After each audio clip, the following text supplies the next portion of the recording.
Sunita Kejriwal, wife of Delhi Chief Minister Arvind Kejriwal, departed from their residence in Delhi to Gujarat. She is slated to support Aam Aadmi Party candidates in Bharuch and Bhavnagar. Sunita's campaign aims to bolster Aam Aadmi Party's presence in these regions of Gujarat. Meanwhile, today, PM Modi will hold rallies in Anand, Vadhavan, Junagadh and Jamnagar, aim to bolster support for the BJP candidates in various constituencies. On the other hand, the Congress is also intensifying its campaign efforts, with Priyanka Gandhi Vadra scheduled to address a rally in Lakheni and Banaskantha on May 3rd.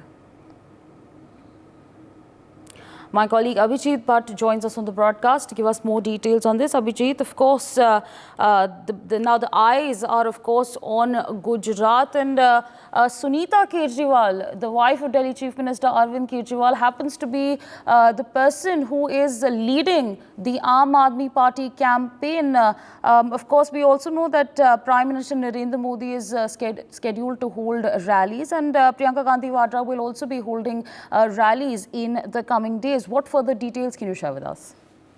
बिल्कुल, मैं बता दूं तो जिस तरह से सुनीता केजरीवाल जो दिल्ली के मुख्यमंत्री अरविंद केजरीवाल की पत्नी है और अरविंद केजरीवाल फिलहाल जेल में होने की वजह से सुनीता केजरीवाल ने गुजरात में जो आम आदमी पार्टी के दो कैंडिडेट लोकसभा के चुनाव इंडी गठबंधन के तहत लड़ रहे तो उनके प्रचार की कमान संभाली और आज वो भरूच पहुंच रही है और भरूच के बाद भावनगर में कैंपेन करेगी, क्योंकि ये दो सीट ऐसी है कि जहां पर कांग्रेस के साथ गठबंधन में आम आदमी पार्टी लड़ रही है। तो जिस तरह से भरूच में चेतर वसावा चुनाव लड़ रहे हैं और भावनगर में उमेश टिकोड़ा चुनाव लड़ रहे हैं, तो इन दोनों के प्रचार के लिए सुनीता केजरीवाल पहुंच रही है। और जहां तक सुनीता केजरीवाल की बात है तो सुनीता केजरीवाल पहली बार गुजरात जा रही है और वहां पर कैंपेनिंग करेंगी आम आदमी पार्टी के दोनों कैंडिडेट के लिए, और उसको चलते कहीं ना कहीं आम आदमी पार्टी के जो गुजरात के लीडर्स है और कार्यकर्ता है उनमें भी कहीं ना कहीं खुशी का माहौल देखने को मिल रहा है। साथ में भरूच की बात करूं तो भरूच में चेतर वसावा के सामने भाजपा के मनसुख वसावा जो 6 टर्म से सांसद रह चुके हैं, वो 7वीं बार कंटेस्ट कर रहे हैं। भाजपा की ओर से टिकट दिया गया, तो ये चेतर वसावा और मनसुख वसावा के बीच सीधा जंग है। तो उसको चलते कहीं ना कहीं ये बैठक पूरी हॉट सीट मान जाती है गुजरात में, और कहीं ना कहीं चेतर वसावा और इंडी गठबंधन जो है वो ऐसा दावा कर रही है कि इस बार वो किसी भी हाल में भाजपा चुनाव नहीं जीत पाएगी और इंडी गठबंधन को फायदा होगा। तो उसको चलते सुनीता केजरीवाल गुजरात पहुंचेगी और वहां पर जिस तरह से अरविंद केजरीवाल के खिलाफ कार्रवाई की गई और उनको जेल में भेजा गया, तो उसको लेके भी वो वही मुद्दा बनाएंगे और वहां पे प्रचार करेगी।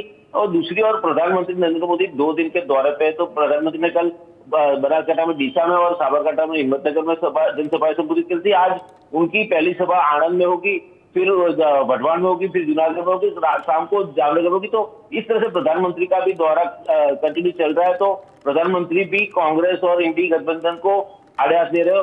और साथ में ये भी बता दूं कि कांग्रेस के जो दिग्गज नेता है, राहुल गांधी भी पहले गुजरात आ चुके थे, प्रियंका गांधी वाड्रा भी आ चुकी थी, और प्रियंका गांधी वाड्रा कल वापस गुजरात आ रही है 3 तारीख को। और बनासकांठा में लाखनी में गहनीबेन ठाकुर जो बनासकांठा में कांग्रेस की उम्मीदवार है, उनकी फेवर में समर्थन में कहीं ना कहीं रैली करेंगी और जनसभा को संबोधित करेगी। तो इस तरह से चुनाव के तीसरे चरण में जो चुनाव होने वाले देश भर में, उसमें गुजरात की जो 25 बैठकें हैं लोकसभा की, उसके लिए कैंपेनिंग पूरे जोर शोर से सभी पार्टियां कर रही है। जी, For more such videos, subscribe to the NewsX YouTube channel, hit the bell icon.